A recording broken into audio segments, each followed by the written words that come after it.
নমস্কার বন্ধুরা, সকাল সকাল চলে এলাম টিফিন বানাবো বলে।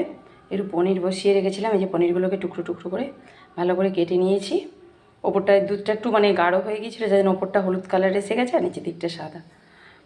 তো পনির বসিয়ে পনির দিয়ে একটু তরকারি করব, বিশেষ কিছু মশলা ওটসে রুটি বানাবো। এখানে তো পনিরটা করবো বলে বিশেষ কিছু মশলা দিয়ে নিয়ে আজকে আদা, কাঁচা লঙ্কা, কাজু, একটু পোস্ত, টমেটো, এটা দিয়ে একটা পেস্ট করে নিয়েছি। আমার ছেলের ইচ্ছে যে পনির আর রুটি খাবে আজকে সকালে। শরীরটা তো ভালো নয়, সব খেতে পারছে না, যার জন্য এটা ওটা শুধু এটা করে দাও, ওটা করে দাও, কিন্তু খেতে পারছে না। তো করে দিচ্ছি দাঁড়িয়েতে, যাতে খেতে পারে। এগুলো বানাই বন্ধুরা, তোমাদের দেখা। বন্ধুরা দেখো, পনিরটা রান্না করবো বলে আমি এটা বসিয়ে দিয়েছি। ঘি আমি দিয়ে দিচ্ছি অল্প, খুব বেশি তেল মশলা দিয়ে ওকে খাওয়ানো যাবে না, তার জন্য ঘিটা অল্প দিয়ে দিলাম। সাথে একটা ছোট্ট তেজপাতা ওর উপরে দিয়ে দিচ্ছি।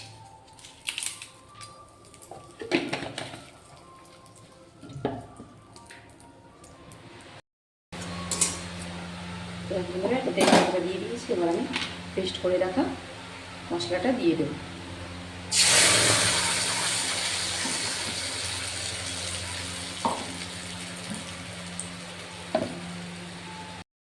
মশলাটা দিয়ে দিয়েছি, মিক্সিটা ধুয়ে অল্প একটু জল ওর মধ্যে দিয়ে দিলাম। এই মশলাটা শুধু নাড়াচাড়া করবো, কাঁচা গন্ধ না যাবে। আজকে পনিরটাকে ভাজবো না আলাদা করে, মশলা কষিয়ে ওর উপরে দিয়ে এটা বানাবো। স্বাদ অনুযায়ী লবণ একটু দিয়ে দিচ্ছি।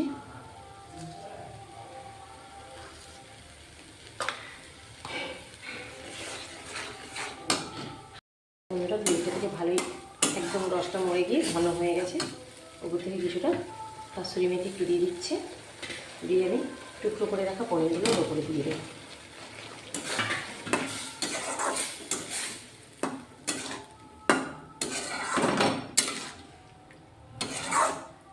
এইভাবে করলে পনিরটা খুব সফট থাকে, খেতেও খুব ভালো লাগে।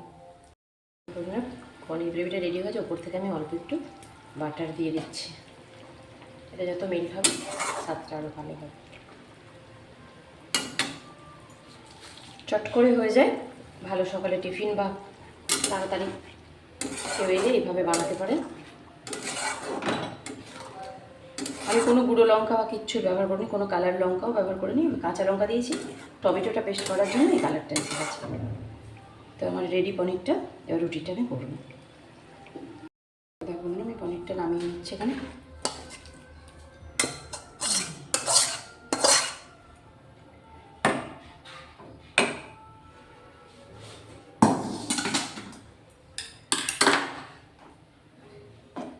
দেখুন কত সুন্দর হয়েছে, এটা বিশেষ কিছু না দিই এত সুন্দরভাবে রান্না হয়ে যায়।